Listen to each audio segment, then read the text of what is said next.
Martin സ്കോർസെസിയുടെ ഏറ്റവും പ്രശസ്തമായ cinema the taxi driver. അതിനകത്തൊരു സംഭാഷണം ഇങ്ങനെയാണ്: when you do A job you become the job. ഏകദേശം സമാനമായ ഒന്ന് ചാൾസ് ലാംബും എഴുതിയിട്ടുണ്ട്. ഒരുപാട് കാലം ജോലി ചെയ്ത ഇരിപ്പിടത്തിലെ കസേരയുടെ ആത്മാവ് ആ തൊഴിലാളിയുടെ ആത്മാവിലേക്ക് കുടിയേറും എന്ന് ചാൾസ് ലാംബ് ഒരു ലേഖനത്തിൽ എഴുതിയിട്ടുണ്ട്.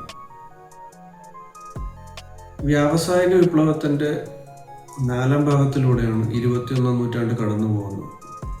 തൊഴിൽ പുതിയ രീതിയിൽ പല രൂപങ്ങളിൽ ഉടലെടുക്കുന്നതോടൊപ്പം നിലവിലുള്ള പല തൊഴിലുകളും നഷ്ടമാവുക കൂടി എല്ലാ വ്യാവസായിക വിപ്ലവത്തിൻ്റെ ഘട്ടങ്ങളിലും ഉണ്ടായിട്ടുണ്ട്.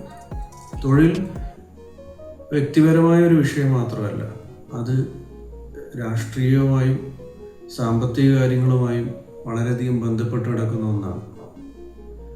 അങ്ങനെ നഷ്ടപ്പെടുന്ന തൊഴിലുകളിൽ നിന്ന് പുറത്താക്കപ്പെടുന്ന തൊഴിലാളിയെ ചിലപ്പോഴൊക്കെ പുനരധിവസിപ്പിക്കേണ്ട ചുമതല സ്റ്റേറ്റിനായിരിക്കും, ഭരണകൂടങ്ങൾക്കായിരിക്കും.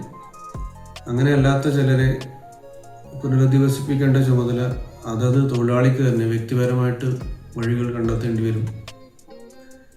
ഈ 2 മാർഗങ്ങളിലൂടെയും ജീവിതം രക്ഷപ്പെടുത്താൻ പറ്റാത്ത ചിലരുണ്ടാവും. ഈ ഒരു ചിന്തയിൽ നിന്നുണ്ടായ ഒരു ഫിക്ഷനാണ് ഇത്തവണ റോറീഡ്സിൽ എഴുതുന്നത്.